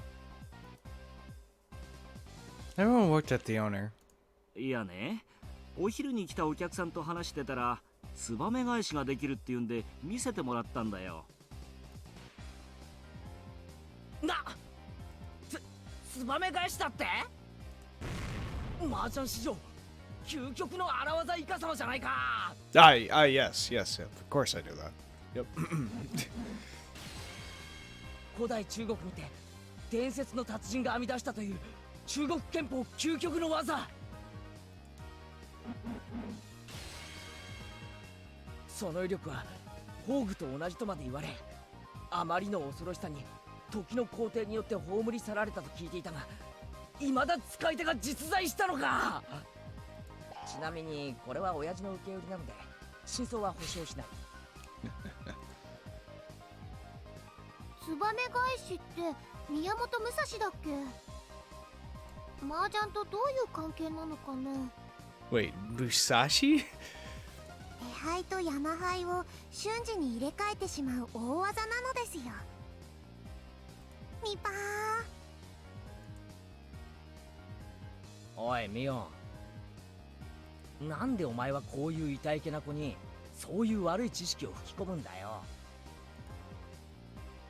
いやー、いやー、はあ、見てみ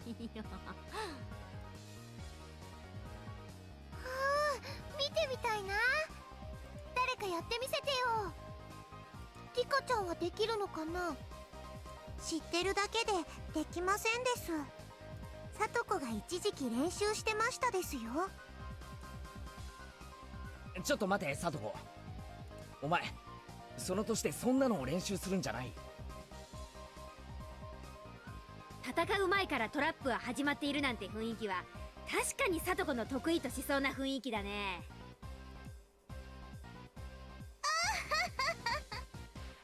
相手が圧勝におごり油断した最後の勝負で仕掛けるのこそ最高のトラップタイミングなんですのよ。で聡子は結局マスターできたわけ？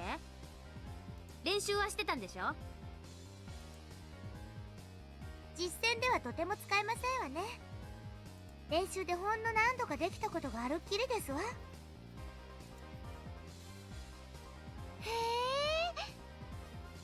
見たい見たい。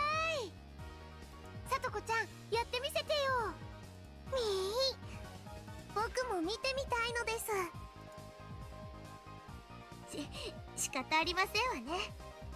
失敗しても笑わないでくださいませよ。Sadako sat in front of the table and started piling up the tiles.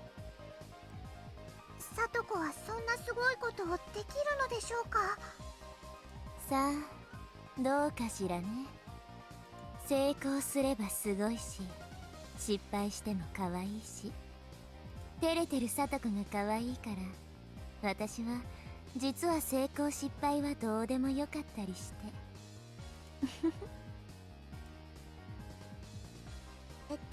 まずはですわね、あらかじめ山の灰に欲しい灰を仕込んでおくことから始めますのよ。なるほどね。それと手灰を一気に入れ替えちゃおうというんだね。でもどうやって手品なの？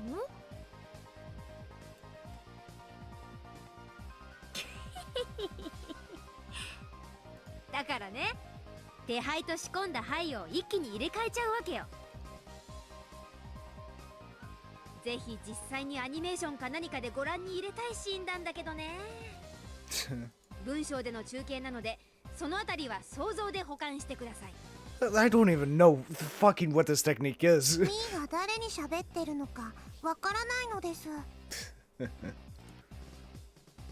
と言いつつカメラ目線なリカちゃんもな。では行きますわよ。Oh, the poor fourth wall has been broken. Everyone gulped and looked closely at the table. Psycho moved her hands like a swan on a wake. She had 13 tiles in front of her. Then she suddenly flipped them all face down. Then she lifted them up by holding both ends and suddenly placed them against the back edge of the wall, keeping them hidden. さあ、いよいよここからだよ、さとこ。自信がありませんけど、行きますわよ。We all went quiet. Sadako reached out towards the Yamahai. Then she grabbed the whole thing with her small little hands. というわけで、ここで麻雀の詳しくない人にいかに山牌をつかむのが大変かを説明しよう。自分の手牌は通常13牌だ。この程度の数なら両手でうまく押さえつけるように持てば宙に持ち上げることだってできる。不慣れだと失敗してぶちまけてしまうが、そう難しいことではない。だが山牌はそうはいかない。山牌は基本的に17牌ある。 Damn. しかも2段積みなのだ。しかもここからが肝心。17牌かける2段を丸ごと動かせばいいわけではないのだ。上段は17牌全部を、下段は端の4牌のみを移動させなければならない。これを先ほど山の向こうに置いた手牌13牌にかぶせることで、手牌は山の中に埋もれ、さっき山牌を移す時に残した下段の13牌が自分の手牌として残るのだ。 Damn. これこそ積み込み技の究極と言われるゆえん。全13牌を丸ごと全部入れ替えてしまう大技なのだ。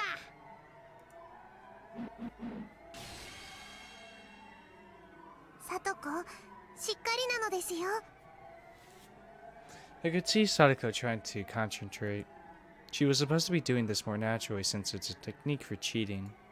But since for the moment it was just performance, I suppose it's fine. Someone audibly swallowed, and at the exact moment she made her move.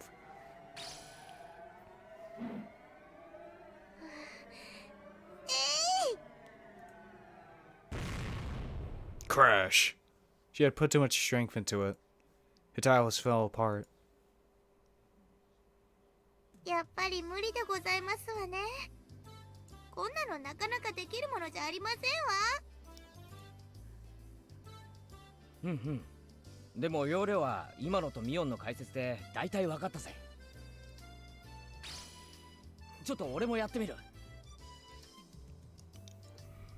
レナも挑戦してみよう。今のうちに覚えておかないと後で大変そうだからね。僕も挑戦しますです。All of us except Mion took a seat and started pulling up the tiles.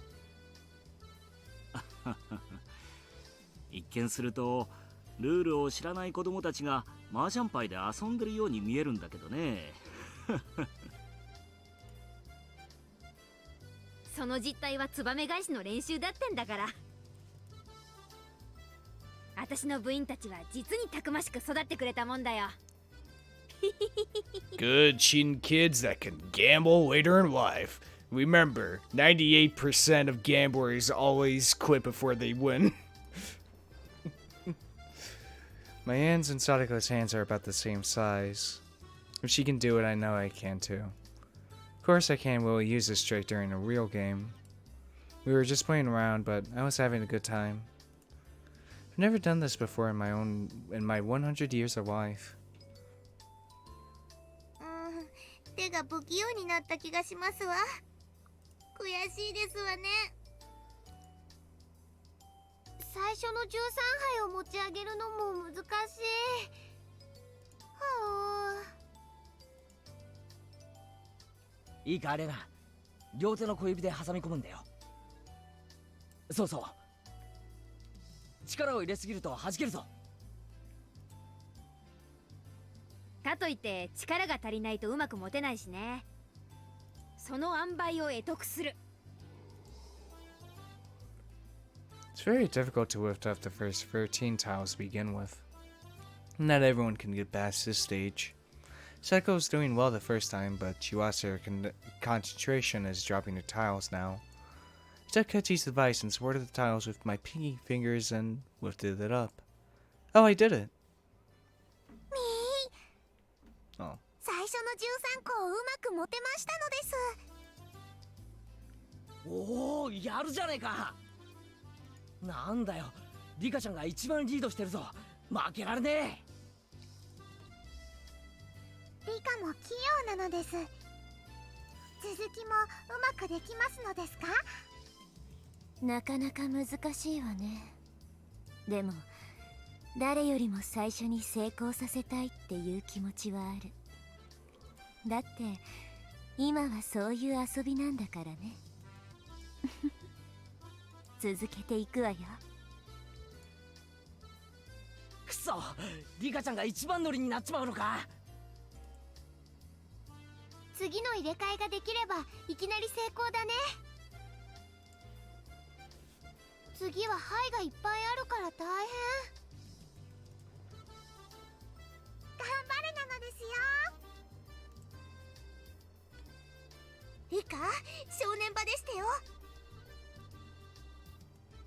I had to lift up the whole top row and only 4 tiles from the bottom row. Probably didn't need to use too much force. I can do this. Crush. 惜しい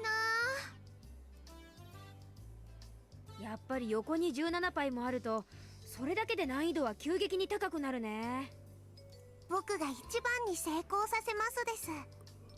きっとできなかった人には罰ゲームがあるに違いないのです。なんだってミオ、本当か？どうしようかね。There were only 4 seats, so Mian wasn't even in the game. Did that mean that she could set up a punishment with no risk to herself? はお、みーちゃんはやってないのにずるい。ずるいという暇があったら練習あるのみでございますわよ。なんだか大変なことになってしまったのです。I thought we came all the way to Okayama to get donations for the auction. Why are we doing this now? Oh, that's why I love hanging out with these people. If it wasn't for them, I would have lost my soul a long time ago. I would have become a worthless piece of flesh. I've heard that rabbits can die from loneliness, but humans are no different. Humans can also die from boredom. 羽生、やっぱり今回の世界は何かが特別。もちろんそれは個々にはいずれもあり得ることばかりなんだけど、それらがみんないい方に流れている偶然が奇跡的。そもそも理科の運命が今まで不幸続きだったのです。たまにはためにためた幸運を放出してもらわないといけませんのです。It's nice for once not to be just surrounded by murder and death. 違いないわね。If I have such a miserable and deadly fate, I do deserve some happiness that evens out the sadness.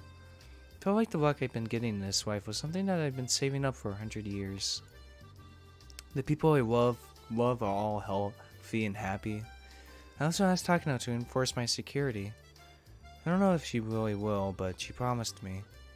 She never did that in my previous lives. I think your reaction to my request was the best one so far. In fact, she was skipping on her way back home. She must have been in a good mood.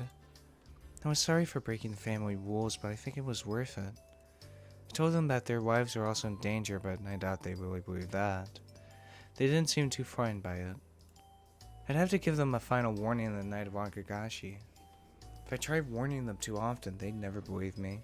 なら、私はもうこの世界でできる努力はないということなのかしら。わかりませんのです。その時が訪れてみるまで何もわかりませんのです。I'm blessed with miraculously good fortune in this world. I gave in my best effort using all my previous experience.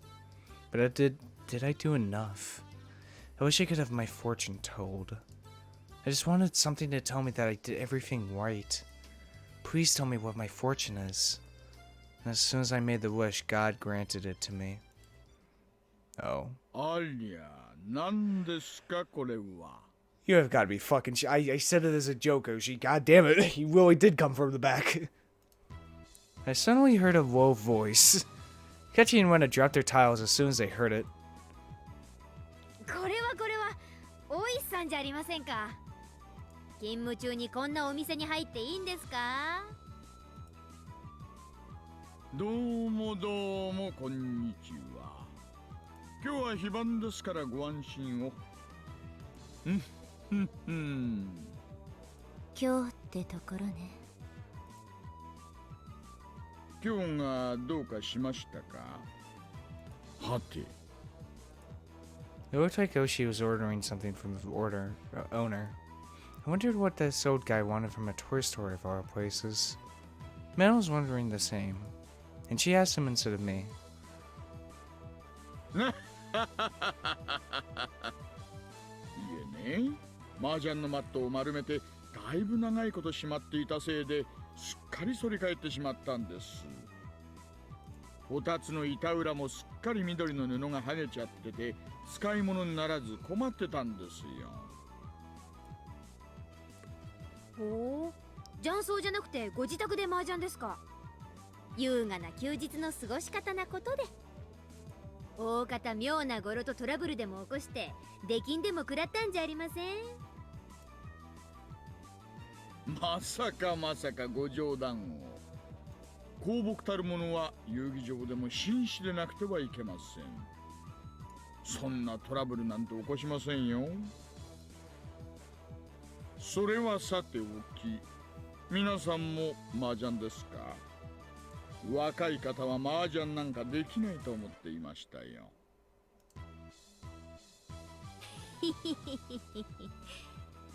我が部の精鋭を侮ってもらっちゃ困りますね。およそ勝敗のつくものなら種目は問わず、どんな登場であっても背中は向けないのだ。それがたとえ麻雀パチンコ競馬競輪競艇果ては書道聖火ゲートボールまで何であろうと。最後には足を踏み外すと下が溶岩や濃硫酸とかになってるところで戦わされそうなのです。Sure. 大丈夫だリカちゃん。その登場は仮に死んでも単行本が2、3冊も進むとひょっこり生き返れる。 I mean, technically, yeah. 圭一さんとリカが何の話をしてるのかさっぱりわかりませんわね。はて、これはどういう場ですか？まだ山を積んでるところですかね？いえ、違うんですよ。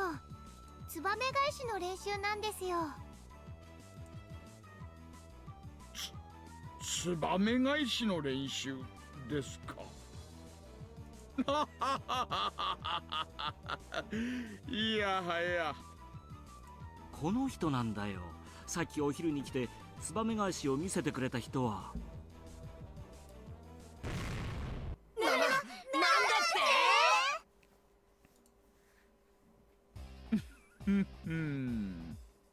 実践じゃできませんがね。まあ芸の一つですよ。大石さんでしたっけ？ぜひやってみせてくださいよ。俺ぜひともその技をマスターしたいんです。というかマスターしないと今年の冬の部活がヤバそうなんです。ねいいですともお見せしますよ。あなたは間違えたらごめんなさい。前原屋敷の。すみません。はい、そうです。引っ越してきたばかりの前原圭一です。こんにちは。あれ、ケイちゃんは初対面？こちらはね、警察の大石さん。綿流しの実行委員会にも警備の顧問として参加してるから、そのうち実行委員会の席で会えるよ。そうそう聞いてますよ。なんでも相当元気のある方だそうじゃないですか。叩き売りオークションの司会はあなたしかいないと皆さんおっしゃるんで、どんな方かお会いできるのを楽しみにしていたんです。しかし司会とは責任重大だ。よく引き受けられましたね。実に勇気と度胸があります。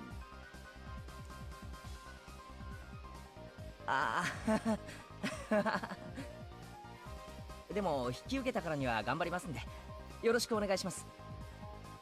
前原圭一と申します。どうかよろしくお願いします。ほう、元気なだけでなく礼儀正しい若者ですね。若いのに感心です。私は沖宮署の大石と申します。なんならクラちゃんでも結構ですよ。では大石は僕の席でやるといいのですよ。お、これはすみません。ではちょっくら失礼させていただきます。 He rapidly gathered up the tiles. I could tell that he's been doing it for a long time. 柔道家は相手の帯の結び方を見るだけで段を知るって言うよな。まさにそんな感じっすね。ね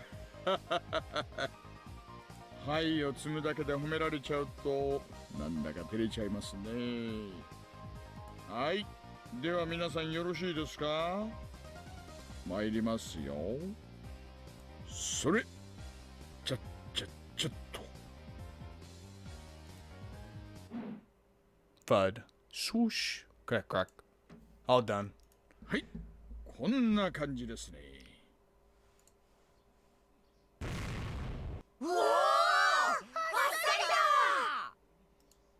We all broke out into cheers. You often hear the audience cheer for a big performance on TV, but Willie was more impressive seen in person. Did it so quickly, too. Made it look so simple that anyone could do it, but everyone here knows that it's very difficult to do. That was why we were all impressed by how easily he performed the trick.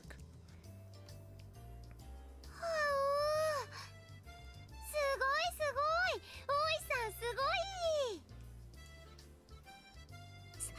ごい。さすがですわね。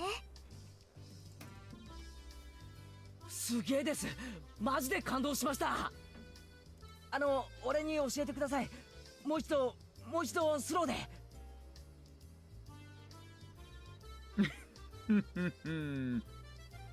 いいですよ。では私の真似をしてください。本当はスローの方が難しいんですがね。指の使い方なんかをよく見ておいてください。特に小指に注目しててくださいよ。まずこうですね。ここまではわかります？それからそこでこう。いえ違います。持ち上げなくていいんです。前へスッとせり出す感じです。でも押すのとは違う。ホバークラフトのようにほんのわずかだけ宙に浮かしてスッと。ホバークラフトのような気持ちでほんのわずかだけ宙にスッと。あっくそ。力は入れなくていいんです。実際は音をさせたらもう失敗なんですからね。無音で忍者のような気持ちでスッとやります。忍者の気持ちでスッと。もう一回やります。見ててください。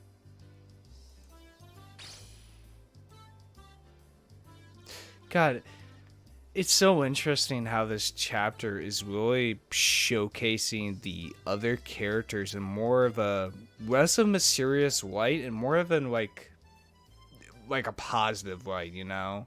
Like in the previous chapters we've been suspecting, oh, what's Takano up to, what's Tomoki up to, you know, what's going on with Irei and, you know, Oshi. But here in this chapter it's showing them more in a positive light, since pretty much chapter 6 like broke the cycle, right? Now with chapter 7 where we are, I don't know, realizing our mistake from chapter like 1, you know, we realized in chapter 6. And I really do like this, of like, you know, taking these mysterious characters and making them more like, I don't know what's the word I would call it, more friendly? No, friendly? I would say more, I don't know, able to go deeper into their character, you know, make us like understand them more. It was strange. I never seen Kechi and Oshi play mahjong together. なんだか圭一君と大石さんって仲良しになれそうな感じがするね。やっぱり男同士だと通じるものがあるのでございましょうね。Oshi usually appears only after Takano and Tomoki get murdered on the night of Higurashi. He's only ever appeared on scene as a detective. He's always approached Kechi as a detective, so he never thought of him as someone he could trust. He only thought of Kechi as a decoy to expose the culprits among the villagers or some nonsense like that. So even when you see it, it's hard to believe that Kechi and Oshi are having a good time together like friends. 圭一と大石が仲良しなんて僕も初めて見ますのです。でしょうね。私だって初めてだもの。これをどう受け取ればいいのかしら。大石が現れた時、運試しは今日だって思ったのに。I couldn't understand this world at all. My heart was pounding and I had the strong feeling that I'd roll with 6 every time I threw the die. I should roll it again. I think I'd roll with 6 again. I'll know it before I roll it. But here's the thing. This is the like kind of dread you feel in this chapter that I'm feeling right now. This dread intenseness of when's the fucking shoe gonna drop? Every other chapter has had the shoe drop. When is it going to happen in this chapter specifically? You know, like, I felt it a little bit at the start of like chapter 1, but as the chapters keep on going and going, that just tenseness, that dread just keeps building up and up and up within like my head of like, okay, when the fuck is the damn shoe gonna drop? Not everything can go well. It always, the shit always hits the fan eventually. So when is it going to be? When is it? I'll know it before I roll it. I will roll that 6. And will finally defeat my deadly fate. いらっしゃいませ。あ、いたいた。Akasaka? おいさん、買ってきましたよ。What the fuck? My heart started racing. The voice sounded so familiar. I'd heard it before. But that couldn't be right. Hanyu always warned me. Don't expect too much. It couldn't be him. ああ、赤坂さん。 Oh my god. ご苦労様です。お店すぐに分かりましたか？申し訳ありません。すっかり迷ってしまいました。親切な郵便屋さんに声をかけてもらわなかったら、今頃どこまで行ってたやら。A young man was standing there. Whoa, holy shit. Okay, Mr. Anime Protagonist. He was wearing a casual outfit and holding a plastic bag in his hand. I always thought Akasaka wore a shirt and tie. He also seemed much smaller. He looked at me as I stared at him. Normally you look away when you make eye contact with a stranger, but we stared at each other without averting our gazes. 赤坂なのですか？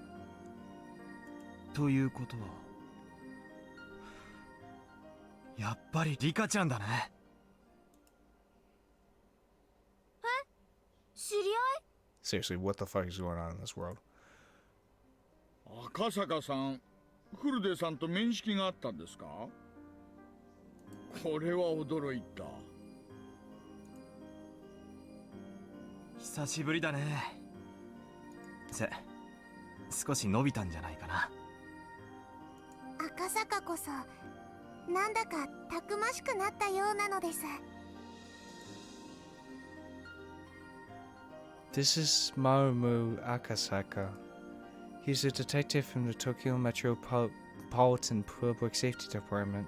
Sometimes shows up in Himizawa 1978. He has no relation to Himizawa or my deadly curse, but outside the village, he's the person I trust the most. I've asked for his help in the past several times, but nothing ever came of it. He's from so far away. He forgets about me once he returns to Tokyo. That's why I had given up on him. 赤坂はどうしてまたひなみ沢に？子供を両親の家に預けてね。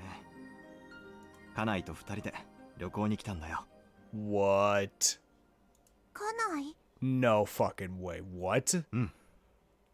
君は家内の命の恩人だからね。What?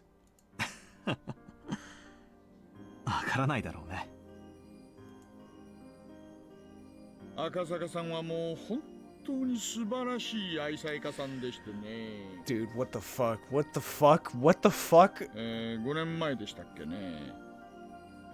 沖宮にまではるばる出張に来られたのに、入院中の奥さんのことが急に寂しくなっちゃって、Oh my god. 仕事を放り出して東京にとんぼ帰りした業のものなんですよ。Oh my god, he listened to fucking Rika when she said go back to Tokyo. What the fuck? いやいや、愛のなせる技です。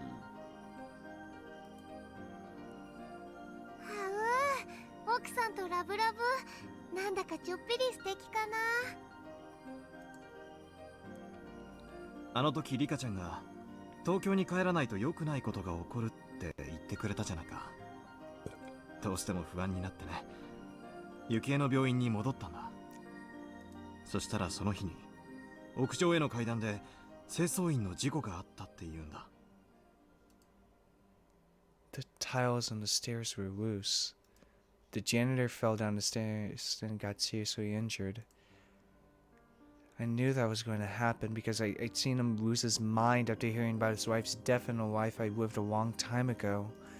Falling down the stairs seemed just like a walk of the draw. I didn't think it would happen all the time, but it had happened to him over and over.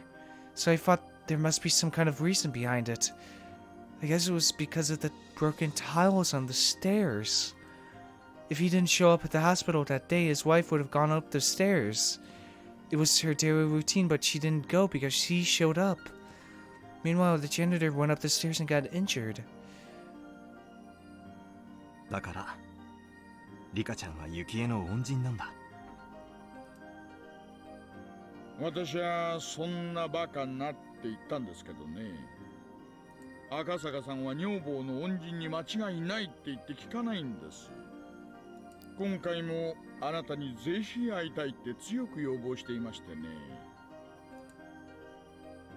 確かにリカってたまに予言じみたことを言いますのよね。さすがはお社様の生まれ変わりだね。おっといけない。もうクマちゃんも佐藤さんも来てる時間ですね。赤坂さん、ちょっと急ぎ足で参りましょうか。では前原さん、この続きはまた今度にしましょう。その時はもっと実践で使える技をご教授しますよ。ええ、ぜひよろしくお願いします。じゃあまたねリカちゃん。赤坂はいつまでこっちにいるのですか？綿流しのお祭りまでいるつもりだよ。長すぎる夏休みだろ。有給消化率が悪すぎると庶務から怒られてね。山が一つ終わったんで室長から長期休暇を許されたんだ。お祭りにはきっと行くよ。聞くところによるとだいぶ盛大なお祭りになったんだそうだね。そうなのですよ。赤坂の時のようなただの酒盛りではないのです。赤坂さん、行きましょう行きましょう。君は雪江の恩人だ。借りはきっと返すよ。きっと君の力になる。I will be killed in June of 1983. あれから5年、体も鍛えた。経験も積んだ。あの時のような無様な真似は絶対きっと君の力になれる。I feel like I rolled a 6 without even throwing the die. Akasaka followed Oshi and ran outside into the bright sunlight. 羽生、これも想定内の幸運なのよね。 Okay, this is a fucking miracle. I don't give a shit what you say, Hanu. 今回はいろんな運命がリカに味方をしているとしか思えないのです。思えばおもちゃ屋での部活の日、魚釣りゲームという運命を覆した瞬間からもう私の戦おうという意志の強まりが運命を揺るがしているということ。 My strong will is going to change my fate. If I have a strong will, I can also change these results.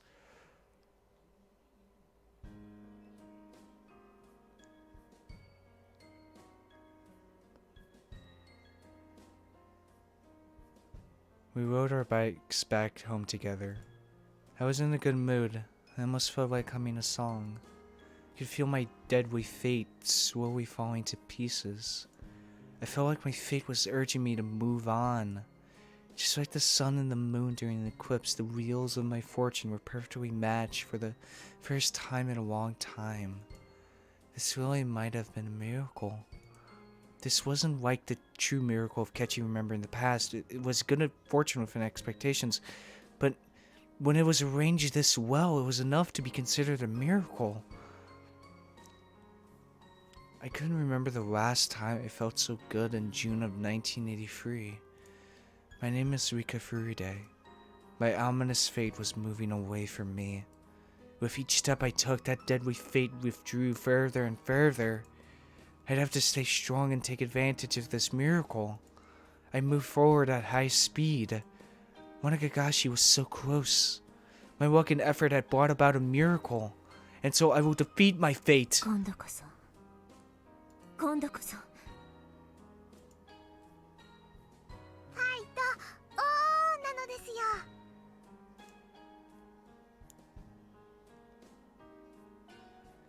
The next moment, something happened.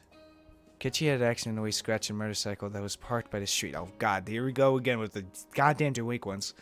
A group of free delinquents were trying to intimidate him. 大変なことになりましたのです。ふん、見てなさい。今の私の力ならあんな連中ひとひねりにしてやるわ。困りましたわね。おまわりさんを呼ばないといけませんわよね。大丈夫ですよ、サトコ。僕にお任せなのです。リカ？リカ？ I walked towards the delinquents even as I grabbed Kechi by his collar. What the hell are these pathetic guys? Are they trying to stand in my way when I'm trying to have a happy future? Should teach them that nothing can stop me now. I know I'm rolling a 6 without even falling to die.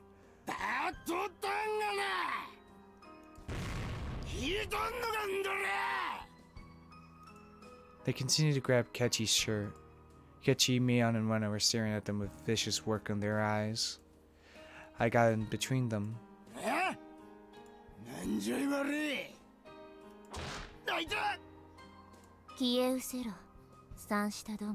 Fuck yeah. 私の運命をその程度で邪魔立てできると夢にも思うな。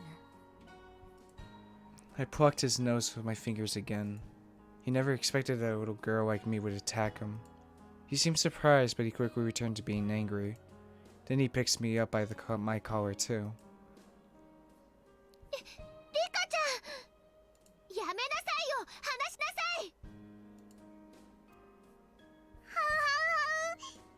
リカ、何か策でもあるのですか？別にないわよ。でも今の私の強さならこんな障害は物の数じゃないことを証明してみせるの。この程度の運命にも勝てない運気なら今回も死の運命になど打ち勝てるものか。 I rolled the die knowing what I was going to get. I knew that I'd be rolling a 6. The next moment, 2 men in working overalls came up to the free delinquents and tapped them on the shoulders. 兄ちゃん、話したった。相手は子供やんね。暗情観にしてな。Oh shit, is this the Mound Dogs? なんだよてめえは。俺たちは喧嘩を売られたんだぞ。お前らなんざ用はねえよ。 Those working men weren't just random people who were passing by. I knew who they were. まあまあまあ、Yep. そっちで話そうやんね。ほらほらほら。One of the men pushed the free delinquents to the side of the street. The other man spoke to me in a calm voice. 大丈夫ですか？リカさん。ありがとうなのですよ。助かりましたです。 He lent me his hand so I could stand up. 皆さんはもう行ってください。あとは私たちが処理します。どなたか知りませんが、ありがとうございます。本当にお任せしちゃっても大丈夫ですか？ええ。気にしないで。皆さんは早く行ってください。本当にありがとうございます。うちの圭一さんが無様で申し訳ありませんわね。じゃあ行こうみんな。 We got back on our bikes in a hurry and left the scene. They had no idea who saved us, but we're glad that all of us were safe. But I knew who they were. Those must have been the security guards who worked for Takano. Takano kept her promise. Those guys are professional bodyguards. They only do what they are ordered to, but they make sure their mission is complete. Takano told them to protect me. That's the best protection I can get. After we left the scene, a white van with 2 men in it followed us. Nightingale reporting R is moving to the safe zone. We will continue escorting her. This is her one. Roger that. Everything was working in my favor for the first time ever. The white van. The pedals seemed so white that day. Oh my god! In chapter 1, the fucking, oh my god, the reason why fucking Ire came over with the white van was, first of all, because fucking Mion, called, Ire, and because, the way Mion probably described the situation to Ire, he probably thought it was the disease and that Kechi was in, like, RL5, level 5 stages or whatever, and that's why he brought the bodyguards with him, because the wife, oh my fucking god, I felt, oh Jesus, fuck, I felt like I could fly into the sky if I wanted to.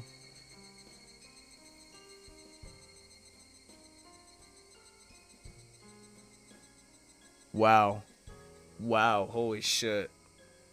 I have to admit, I was getting pretty, like tired, but as soon as fucking Akasaka came in, I'm just wide awake. Oh my god.